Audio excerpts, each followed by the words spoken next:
Je voudrais vous souhaiter une chaleureuse bienvenue à tous.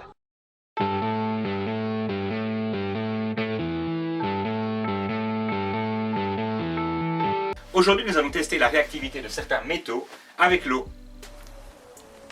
Je suis pas un métal, moi.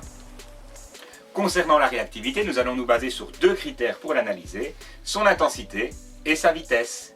Commençons tout de suite par tester un premier composé, l'aluminium.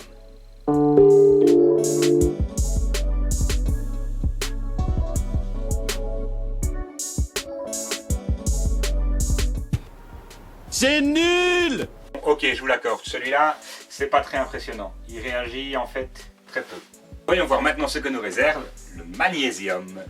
Okay, let's go.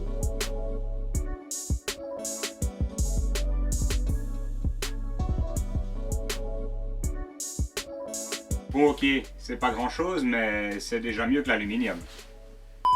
Ah au fait, il y a toujours une photo d'une personnalité scientifique juste au-dessus de moi. Si vous l'avez reconnu, indiquez-le en commentaire. Attendez de voir le suivant.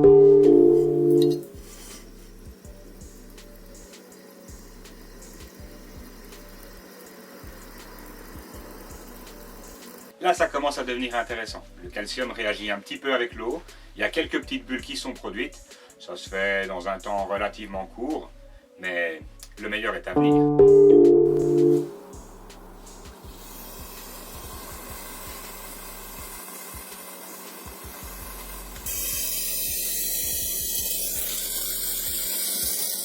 Déjà lui aussi un petit peu plus, et assez rapidement.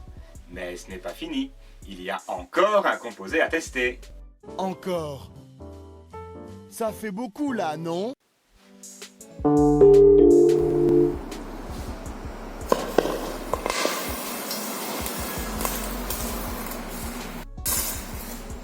Le potassium est donc clairement celui qui a réagi le plus intensément et le plus rapidement. Et il se passe quoi si on met un gros morceau? Ah, vous êtes sûr que vous voulez tester? Vous l'aurez voulu.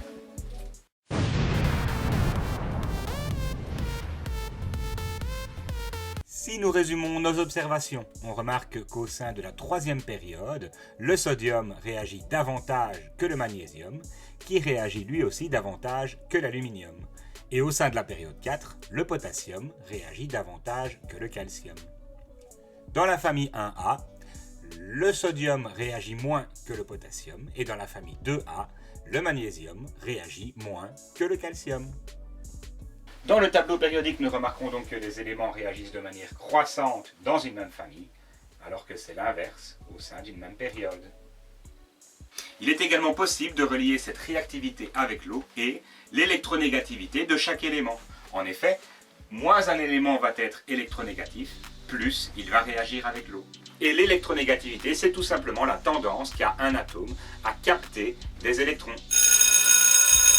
Voilà, la leçon d'aujourd'hui est terminée. Je vous dis à la semaine prochaine. N'oubliez pas de vous abonner.